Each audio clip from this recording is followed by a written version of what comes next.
আসসালামু আলাইকুম। এসএসসি ২৬ ব্যাচের বাচ্চা-কাচ্চারা।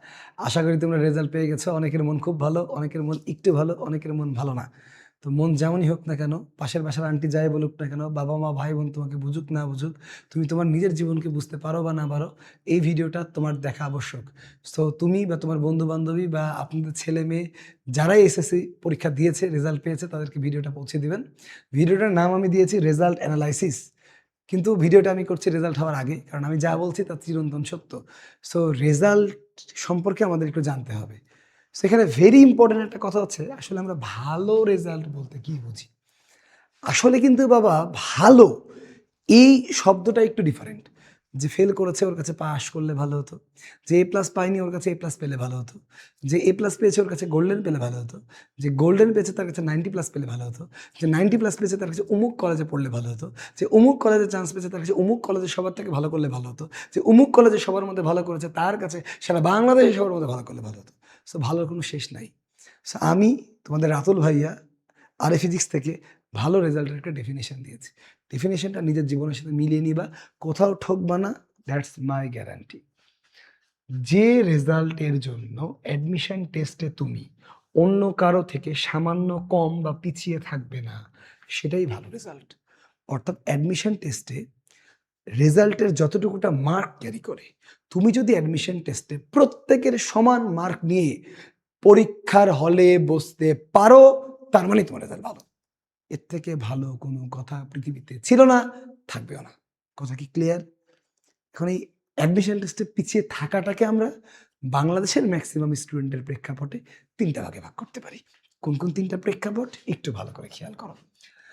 যদি কোনো স্টুডেন্টের মেডিকেল অথবা ঢাকা ভার্সিটি প্রিপারেশন থাকে, ওর জিপিএ 5 থাকলেই হবে। কোন সাবজেক্টে রেজাল্ট ছুটেছে, কোনটাতে ছুটেনি, doesn't matter.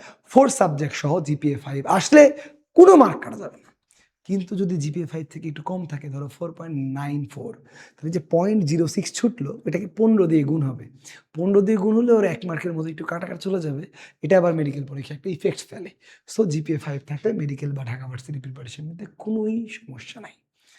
R varsity, maximum varsity যেমন ধরো Rajshahi varsity, Khulna varsity, Chittagong varsity, অনেকগুলোতে এসএসসি রেজাল্ট দেখেই না। সো নো নিড, লেখা আছে maximum. Exception can not be example. এরপর আসি ইঞ্জিনিয়ারিং। ইঞ্জিনিয়ারিংগুলোর মধ্যে BUET, KUET, RUET, CUET, MIST, IUT, SUST অনেক ভালো জায়গা আছে।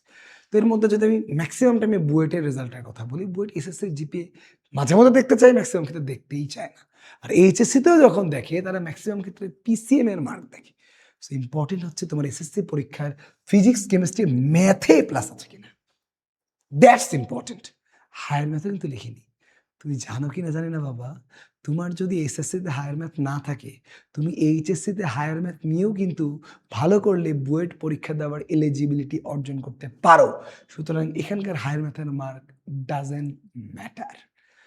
সো আশা করা যায় এইটার যেকোনো একটা কন্ডিশন ফুলফিল হলেই ভালো রেজাল্ট।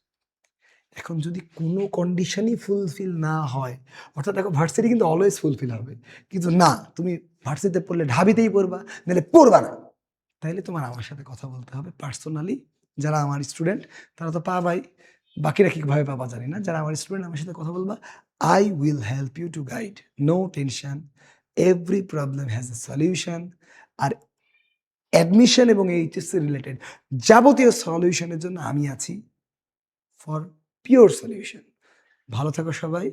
আশা করি পাশের বাসার আন্টির কথায় বেশি বিভ্রান্ত না হয়ে সত্য জানবা, নিজেকে দুর্বল মনে করবা না। তোমার মধ্যে এমন একটা যোগ্যতা আছে, তুমি খালি ধরতে পারছো না। ভালো থাকো সবাই।